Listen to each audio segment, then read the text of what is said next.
Assalamualaikum warahmatullahi wabarakatuh.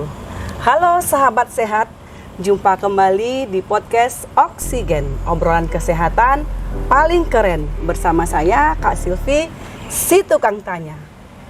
Tanggal 25 September diperingati sebagai Hari Paru Sedunia, yang mana pada tahun ini peringatan Hari Paru Sedunia mengusung tema udara bersih dan paru yang sehat untuk kita semua. Nah, pada kali ini kita akan berbincang-bincang tentang kesehatan paru dan kita akan bertanya kepada ahlinya. Pada kesempatan kali ini telah hadir bersama kita narasumber kita, dokter spesialis paru, satu-satunya dokter spesialis paru di RSUD Teluk Kuantan. Sebelumnya kita sapa dulu ya. Halo dokter. Halo Silvi, sehat, ya dokter? sehat, alhamdulillah ya. Halo sahabat sehat, perkenalkan saya Dr. Suwandi, spesialis paru dari RSUD Teluk Kuantan.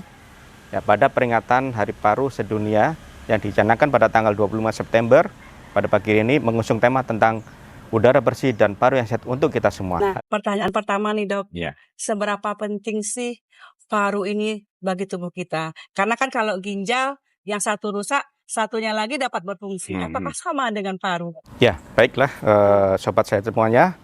Seperti halnya organ-organ tubuh lainnya ya, organ tubuh paru sama pentingnya seperti organ jantung, ginjal ya. Paru-paru kita tuh ada dua, kanan dan kiri ya. Satu rusak masih bisa di backup sama yang paru-paru satunya lagi ya. Jadi fungsi utama paru sangat penting ya. Jadi pertama ya sebagai pertukaran gas ya. Kita tahu sendiri bahwa kita menghirup oksigen untuk diedarkan ke seluruh tubuh. Kemudian kita melepas karbon dioksida dari sisa metabolisme ya. Itu fungsi yang pertama.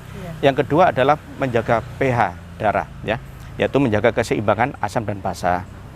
Ya. Yang ketiga sangat penting untuk membantu kita bersuara. Bersuara ya. paru. Ya, jadi kita bisa bersuara ini karena ada udara yang kita keluarkan dari paru-paru kita. Ya. Selain itu sangat penting juga untuk melindungi tubuh kita dari infeksi ya. Di udara yang mengandung infeksi kuman, virus dari udara luar akan disaring oleh paru-paru kita.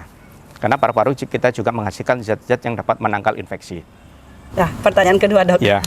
Apa dok kebiasaan atau pola hidup kita yang dapat merusak paru kita dok? Ya, ada beberapa pola kebiasaan ya yang dapat merusak paru-paru. Yang pertama yaitu merokok ya.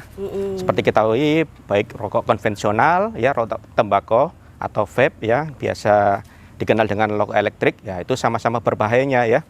Yang kedua adalah paparan polusi udara ya, baik dari asap kendaraan, asap pabrik maupun partikel-partikel debu, itu juga dapat mengganggu paru-paru kita ya.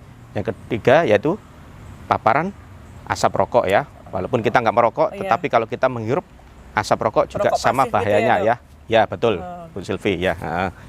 Kemudian mengkonsumsi alkohol lah, contohnya ya. Jadi mengkonsumsi alkohol ini akan meningkatkan risiko terjadinya infeksi paru ya.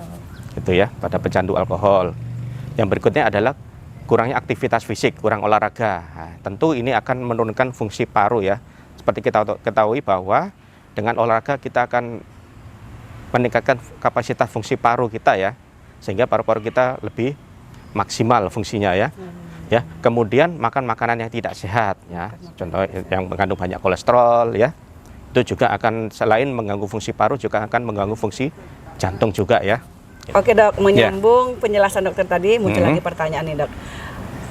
Salah satu kebiasaan atau pola hidup yang merusak paru, salah satunya dengan asap rokok atau merokok ya dok. Kebiasaan merokok. Nah, sekarang lagi tren nih di kalangan bapak-bapak atau laki-laki muda, mereka trennya tembakau tidak aman. Lalu mereka beralih ke rokok elektrik atau nge-vape katanya dok. Karena mereka beranggapan vape ini lebih aman dari rokok tembakau. Nah, sebenarnya itu tuh apakah benar-benar aman dok atau sebenarnya malah sama gitu dok? Ya, benar, baiklah. Ini yang perlu kita luruskan lagi ya, bahwa ada sebagian masyarakat beranggapan bahwa vape itu bisa menggantikan rokok konvensional ya, atau yang dikenal dengan rokok tembakau ya.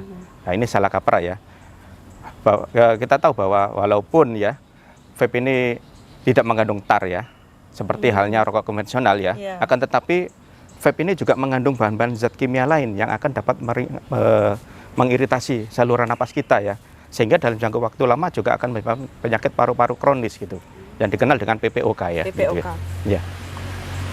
Nah, jadi sahabat sehat, rokok tembakau ataupun vape sama saja bahayanya ya, Ya. Dok. Oke, selanjutnya Dok, pertanyaan selanjutnya. Salah satu kebiasaan atau pola hidup yang dapat merusak paru tadi paparan atau polusi udara ya, Dok, Ya, terkena betul. polusi udara. Nah, sekarang kita di Riau, sama-sama kita ketahui nih, setiap tahunnya kita selalu terkena bencana asap. Iya.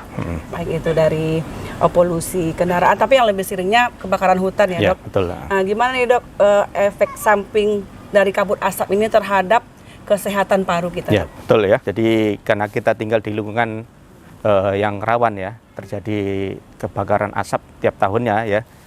Ya, jadi efek jangka panjangnya memang bisa menyebabkan kanker ya. Kanker paru ya. Yang kedua, bisa menyebabkan iritasi yang kronis dari saluran napas sehingga berakibat terjadinya PPOK, penyakit paru obstruksi kronis ya. Yang ketiga, bagi yang penderita asma dan PPOK akan mengalami yang namanya eksaserbasi ya. Jadi terjadi serangan akut dari sesak ya. Jadi saluran napas ini ya yang bisa dipicu oleh Kabut asap tadi ya gitu. Ya. Ketika kabut asap, Dok, Iya. apa yang bisa kita lakukan untuk melindungi diri kita, terutama paru-paru kita, Dok? Ya. Jadi ada beberapa cara sederhana yang bisa kita lakukan ya. Pertama, ketika kita beraktivitas di luar selalu gunakan masker ya. Ya, karena masker ini juga dapat menyaring udara yang akan masuk ke paru-paru kita ya, berupa partikel-partikel itu. Ya. Yang kedua, sebisa mungkin kalau tidak ada sesuatu yang penting ya, kita tidak beraktivitas di luar ya. Itu ya. Yang ketiga ya, terus kemudian untuk bagi penderita tertentu ya, yang seperti contohnya yang mengalami asma, PPOK ya, sebaiknya juga menggunakan masker ya, menjaga daya tubuhnya supaya tidak terjadi serangan ya pada saat musim kabut asap ya itu ya.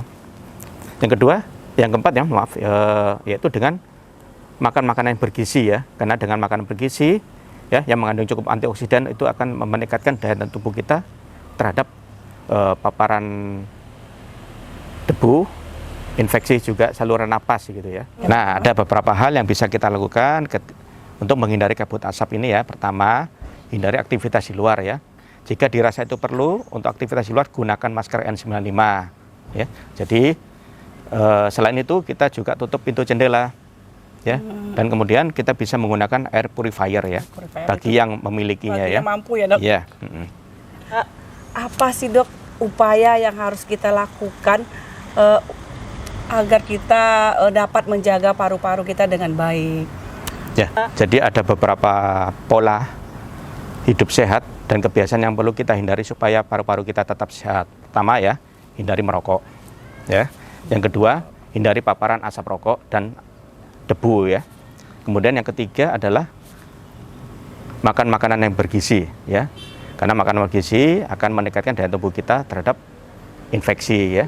Kemudian berolahraga secara teratur ya. Ya, jadi olahraga itu udah harus berat ya, jadi cukup 30 menit, 30 menit. ya sehari ya. Gitu. Karena dengan olahraga kita akan dapat meningkatkan fungsi paru kita, kapasitas paru kita bisa terjaga. Kemudian kita hindari kebiasaan minum alkohol bagi yang pecandu alkohol ya. Seperti diketahui minum alkohol dapat meningkatkan risiko terjadinya infeksi paru ya, seperti pneumonia gitu ya. Kemudian lindungi diri kita dari infeksi ya, jadi infeksi saluran napas dengan menggunakan masker. Kemudian dengan menjaga kebersihan kita ya, rajin-rajin membersihkan rumah dari debu, kemudian kebiasaan mencuci tangan. Nah, hal itu juga dapat menghindari kita dari paparan infeksi ya maupun debu ya. Baik sahabat sehat, telah panjang lebar kita bercerita tentang kesehatan paru dengan Dr. Suwandi pada pagi hari ini. Sebelum kita tutup podcast kita pada pagi hari ini, kita minta dulu statement closingnya, Dok. Ya. Berupa tips-tips sehat untuk sahabat sehat kita semua, Dok. Nah, sobat sehat, ada beberapa hal yang bisa kita lakukan supaya kita tetap sehat, yaitu dengan makan sehat, istirahat cukup, olahraga rutin, kelola stres, minum air putih, hindari kebiasaan yang tidak sehat seperti merokok dan minum alkohol, Dan yang terakhir, jangan lupa ya periksa kesehatan secara rutin ya di fasilitas kesehatan terdekat. Baik, sahabat sehat, demikianlah bincang-bincang kita pada pagi hari ini dalam peringatan Hari Paru Sedunia. Bagi sahabat sehat yang masih memiliki pertanyaan untuk Dr. Suwandi, sahabat sehat dapat mengunjungi beliau di Klinik Paru RSUD Teluk Kuantan setiap hari pada Senin, Selasa, dan Kamis. Senin, Selasa, dan Kamis. Sahabat sehat, jika Anda merasa video ini bermanfaat, silakan di-share dan bagikan sebanyak-banyaknya video ini kepada teman dan kerabat Anda. Dan jangan lupa untuk selalu nyalakan tanda lonceng untuk mendapatkan notifikasi video terbaru dari kami. Dan jangan lupa juga tulis komentar jika sahabat sehat memiliki tema yang ingin kita bahas di episode berikutnya. Dan jangan lupa untuk selalu like, komen, dan subscribe video dari kami. Nah, saya Kak Silvi, si tukang tanya bersama Dr. Suwandi. Mundur diri, jangan lupa hiasi harimu dengan oksigen. Obrolan kesehatan paling keren. Terima kasih dokter. Terima kasih.